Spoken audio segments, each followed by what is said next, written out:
Hi friends, share বাজার হর্ষ চ্যানেলে আপনাদের স্বাগত। আশা করি আপনারা ভালো আছেন এবং সুস্থ আছেন।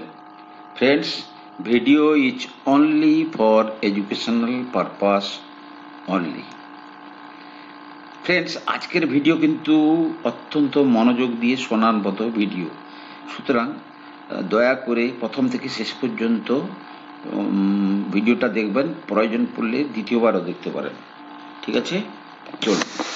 নিফটি আজকে 23,560, ফাইনালি 43 পয়েন্ট নিচে ক্লোজিং দিয়েছে, যদিও 23,444 পর্যন্ত নিচে চলে গেছিল, অর্থাৎ নিচ থেকে প্রায় 116 পয়েন্ট কিন্তু রিকভার করে নিয়েছে। ব্যাংক নিফটি 50,159, 223 পয়েন্ট নিচে ক্লোজিং দিয়েছে। ডিআইআই 454 কোটি টাকার বাই করেছে, এফআইআই 470 কোটি টাকা সেলিং করেছে। ওকে, এফআইআই সেলিং আজকে কম হলো।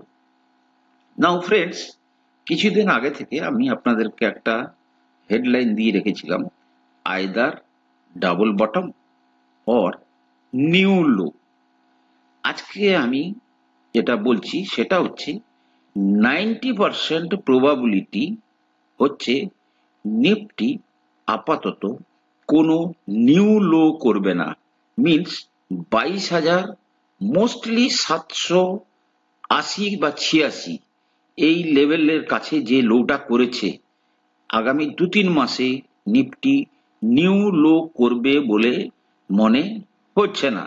ডিটেল অ্যানালাইসিসে যাওয়ার আগে আগে আমাদের ট্রাম্প ভাই সাহেবের কথা গতকাল কিছু বলিনি, আজকে একটু বলে নি, দিয়েই কিন্তু আমরা অ্যাকচুয়াল প্রসঙ্গে যাব। Friends, Donald Trump administration seems to have walked back on its proposal to resettle Gaza population, with Secretary of State Marco Rubio clarifying that action in the Palestinian territory would be temporary. White House spokesperson Caroline Leavitt also clarified the American president's remarks, saying that US was not planning to put boots on the ground in Gaza. Means গাজায় গত পরশুদিন যে ব্যাপার গাজা নিয়ে যে কথাটা বলেছিল সেটা থেকে টোটালটাই ইউটার্ন নিয়ে নিয়েছে। এই টোটাল ইংরেজিটার এক কথায় অর্থ হচ্ছে America directly Gaza take over করবে না। মিনস আমেরিকান ফোর্স গাজাতে ডাইরেক্ট তাদের যে মানে সোলজার্স সেখানে যাবে না। কি হবে? ইসরায়েল তাদেরকে তাড়াবে, ইসরায়েল তাদেরকে তাড়াবে, তারপরে ইসরায়েল গাজা আমেরিকাকে হ্যান্ড ওভার করবে ইনডাইরেক্টলি, এই টাইপের মিনিং। এবারে তাহলে এই পপুলেশন কোথায় যাবে? এখন সিরিয়া ফাঁকা হয়ে আছে, কাছেই সিরিয়া বর্ডার, অতএব মোস্ট প্রবাবলি অধিকাংশ Palestinian will go to Syria side. ঠিক আছে, কারণ কি একমাত্র ওই সমস্ত জায়গায় কিন্তু অনেক বাফার জোন ইসরায়েল অকুপাই করে নিয়েছে। সুতরাং এই জিনিসটা অর্থাৎ দুটো অপশন দিল, হয় এই পরপর দুদিনের মধ্যে দুটো অপশন দিল, হয় আমেরিকা ডাইরেক্ট টেক ওভার করবে, এখন বলছে বদনাম হয়ে যাবে আমেরিকার, তাই ইসরায়েল তো যেভাবে করছে তাদেরকে ইসরায়েল সরাবে, দিয়ে আমেরিকাকে দেবে। আমেরিকা সেখানটাতে একটা যেরকম কি বলে দুবাই ফুবাই টাইপের একটা লোকেশন তৈরি করবে, যেটা মানে রিচেস্ট একটা জায়গা হবে, যেরকম হচ্ছে আপনার দুবাইয়ের মতো, আর একটা সিঙ্গাপুর, এই টাইপের একটা জিনিস তৈরি করা হবে। So that news is over. Now আমরা আসছি আমাদের আজকের খবর। ফ্রেন্ডস, আরবিআই মনিটারি পলিসি আজকে কি হয়েছে না, আরবিআই 5 বছর পরে প্রথম 0.25% রেট কাট করেছে। 6.5% থেকে 6.25% রেট কাট। ঠিক আছে, রেট কম হওয়া শুরু হলো। রেট কম হলে অটোমেটিক্যালি আপনারা যারা ফিক্সড ডিপোজিট করেন সেখানেও আপনারা কম রিটার্ন পাবেন। সুতরাং এদিক দিয়েও একটা টাকা কিন্তু মানে সাপ্লাই ব্যাংকে কিন্তু কম ইয়ে হবে, কি বলে, সার্কুলেট হবে। দ্বিতীয়ত, দুদিন আগে, দুদিন আগে না, 6-7 দিন আগে আরবিআই সিস্টেমে 1.5 লক্ষ কোটি টাকা যেভাবে হোক আবার নতুন লিকুইডিটি দিয়েছে। তাহলে ব্যাংকের কাছে বর্তমানে ভালো পয়সা কড়ি এবং ব্যাংকের প্রফিটেবিলিটি বেটার হওয়ার স্কোপ চলে এলো। আর কি বলেছে জিডিপি পয়েন্টে, জিডিপিতে কি বলেছে, যে এটা তো ফাইন্যান্সিয়াল ইয়ার 2025 চলছে, 2000, এবং এই ফাইন্যান্সিয়াল ইয়ারে এখনো পর্যন্ত Q4 এর কোনো কিছু আসেনি। মোটামুটি জিডিপি 2025-এ যেটা 6.4% ছিল, সেটা 2026-এ 6.8% হবে, যদিও 7%-এর চেয়ে কম। কিন্তু এবছরের তুলনায় পরের বছর গ্রোথ বেশি হবে।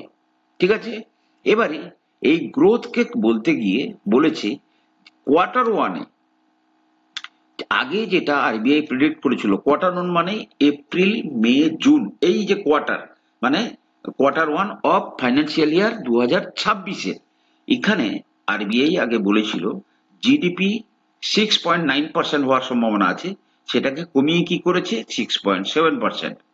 Q2-তে যেটা 7.3% হওয়ার কথা ছিল, সেটা কত হচ্ছে 7%। ঠিক আছে, আর Q4 এবং Q5-এ 6.5%। এবং এই জিডিপি কম হওয়ার পেছনে যেটা কারণ দেখানো হয়েছে, সেটা হচ্ছে রুপি দুর্বল হওয়ার কারণে।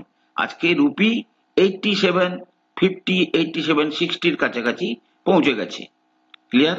তাহলে, এবং তাহলে এক হলো রেট কাট, দুই হলো জিডিপি, তৃতীয় হলো ইনফ্লেশন।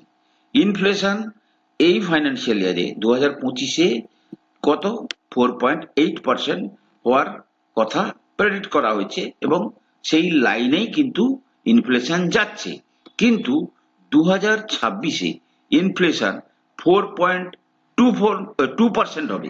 কত হবে? 4.2%। তাহলে 4.8%-এর তুলনায় ইনফ্লেশন কমছে 4.2%। জিডিপি 6.4%-এর তুলনায় হচ্ছে কত 6.8%।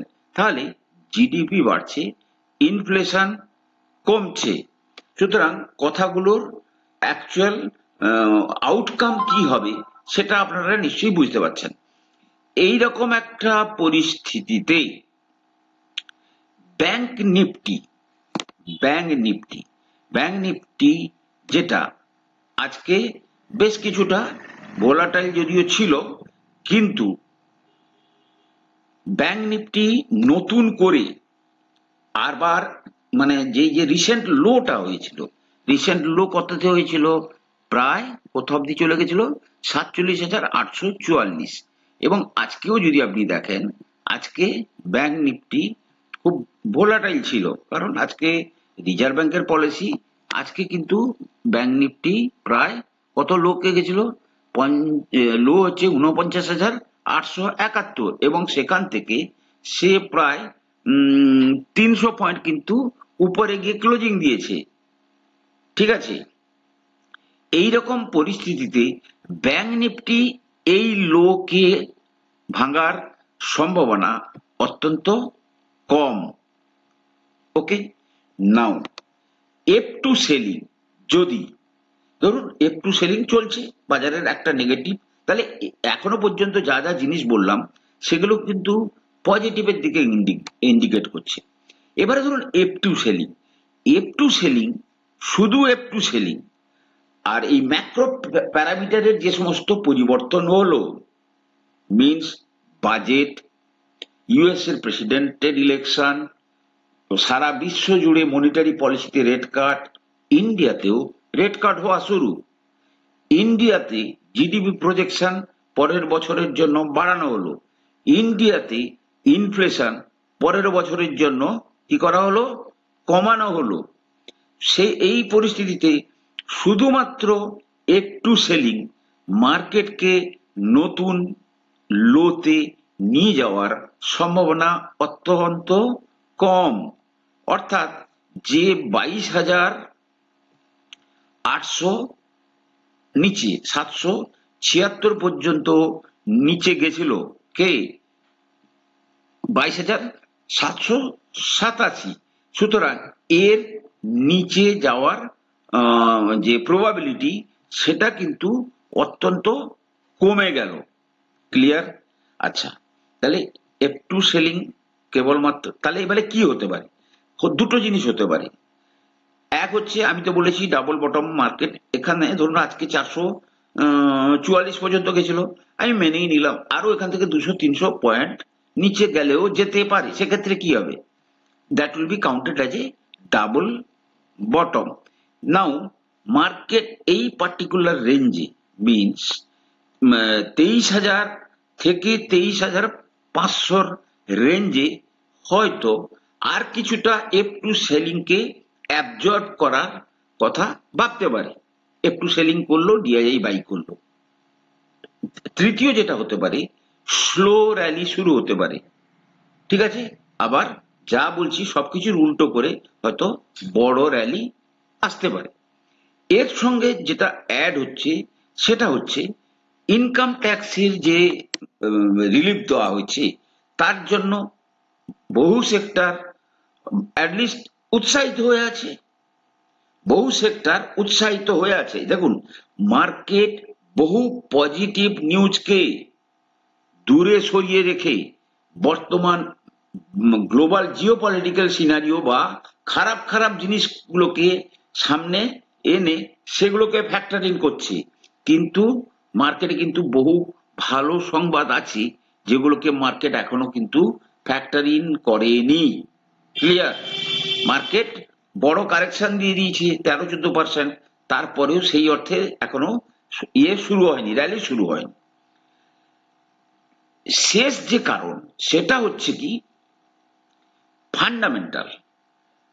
আমাদের নিফটি 50 কোম্পানি গুলোর যে রেজাল্ট এসছে, ইপিএস যেটা ছিল কোয়ার্টার 2 তে 1075 এর কাছাকাছি, গতকাল আইটিসি বা গতকাল আরো একটা ভালো কোম্পানির কি রেজাল্ট এসেছিল আমার এই মুহূর্তে মনে পড়ছে না, স্টেট ব্যাংকের।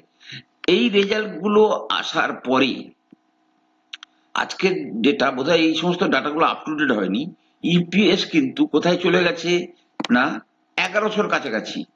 অর্থাৎ বলার অর্থ হচ্ছে ফাইন্যান্সিয়াল ইয়ার 2025-এ কোয়ার্টার 2-র যে রেজাল্ট এসেছিল তার তুলনায় কোয়ার্টার 3-তে ভালো ভালো রেজাল্ট এসছে এবং কোয়ার্টার 4-এ আরো ভালো রেজাল্ট আসবে। ওকে, নেক্সট কালকে দিল্লি পোল রেজাল্ট আছে। এবারে এই পোল রেজাল্ট যদি যদি বিজেপির ফেভারে চলে আসে, then it is a sentimental booster. কি হবে এটা?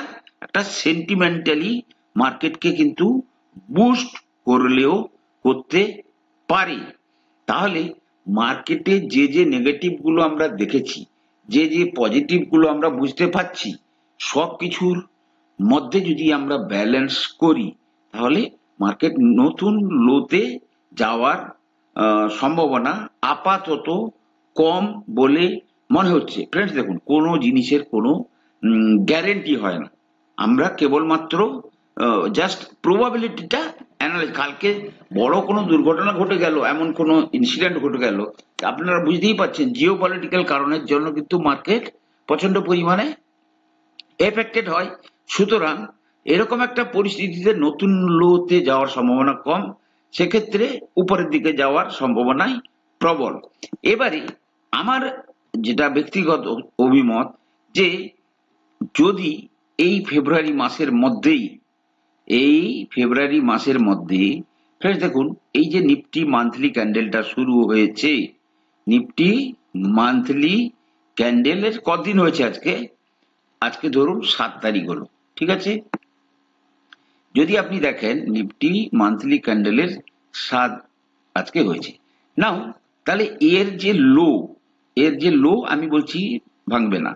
সুতরাং যদি আজকে এই লোটাও না ভাঙে, মিনস এই এর লো কত 23,222, এইটাও যদি না ভাঙে, দেন নিফটির এবারের যে এই ক্যান্ডেলটা যদি বড় হয়ে 24,200 কাছাকাছি বা এইরকম 24,300 কাছাকাছি চলে আসে এই ফেব্রুয়ারি মাসে, আমি কিন্তু অবাক হব না।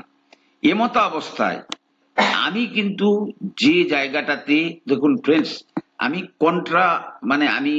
একটু কন্ট্রাবেট করছি।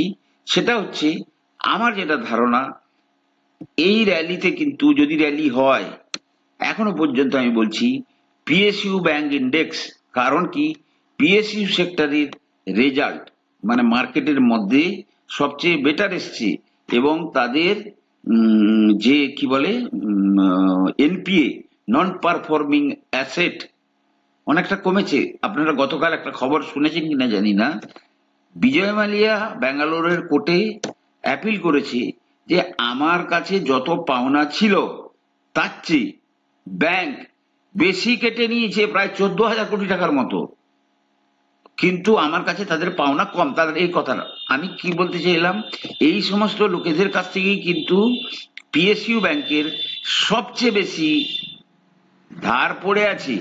সুতরাং তাহলে এনপিএ এই সমস্ত টাকা আদায় হলে তাহলে এনপিএ এর পরিমাণ ঠিক হচ্ছে। আমি যেটা অনুমান করছি ফ্রেন্ডস, দেখুন 30% কারেকশানে পাওয়া যাচ্ছে পিএসইউ ব্যাংকের শেয়ারগুলো, 30% কারেকশানে। ঠিক আছে, এখান থেকে যদি উপরে ওঠে প্রায় 32% র্যালি দিলে, তবেই কিন্তু সে তার 2024 জুনের হাইকে টাচ করবে। সুতরাং এমতো এইরকম একটা পরিস্থিতিতে পিএসইউ ব্যাংক, স্টেট ব্যাংক বলুন, পাঞ্জাব ন্যাশনাল ব্যাংক বলুন, মহারাষ্ট্র ব্যাংক বলুন, এই সমস্ত শেয়ার কিন্তু আগামী 2-3 বছরে অত্যন্ত ভালো পারফর্ম করার সম্ভাবনা অত্যন্ত প্রবল। ফ্রেন্ডস, আমি কোনো সেবি রেজিস্টার্ড অ্যানালিস্ট নই।